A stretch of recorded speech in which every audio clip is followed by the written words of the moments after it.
États-Unis, elle épouse un meurtrier en liberté conditionnelle. Il tue ses enfants. Aux États-Unis, Gregory Green vient d'être condamné à la perpétuité pour le meurtre de 4 enfants. Et il n'en était pas à son coup d'essai. En 1991, cet homme originaire du Michigan avait poignardé sa femme qui était enceinte de 6 mois. C'est lui-même qui avait prévenu la police venue l'arrêter sur place.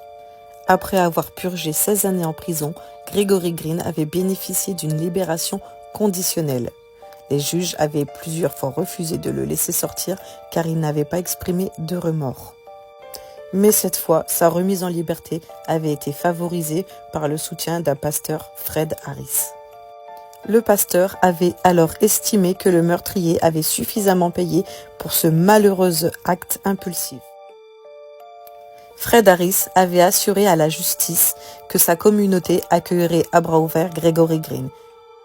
Une promesse plus que tenue. À sa sortie en 2008, l'ex-prisonnier a en effet épousé Faith Harris, la fille du pasteur qui était déjà mère de 2 enfants. Ils ont eu ensemble 2 autres bébés.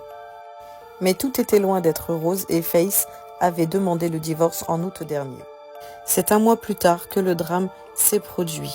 Le 21 septembre, Gregory Green appelle de nouveau le 911. Arrivé sur place, la police découvre Faith Harris Green gravement blessée dans la cave. À ses côtés, les 2 adolescents qu'elle a eus lors de sa précédente relation sont morts, tués par balle.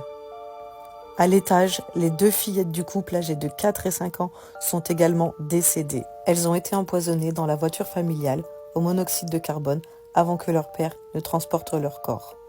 Lors du procès, le meurtrier a reconnu les faits sans pouvoir expliquer ses crimes.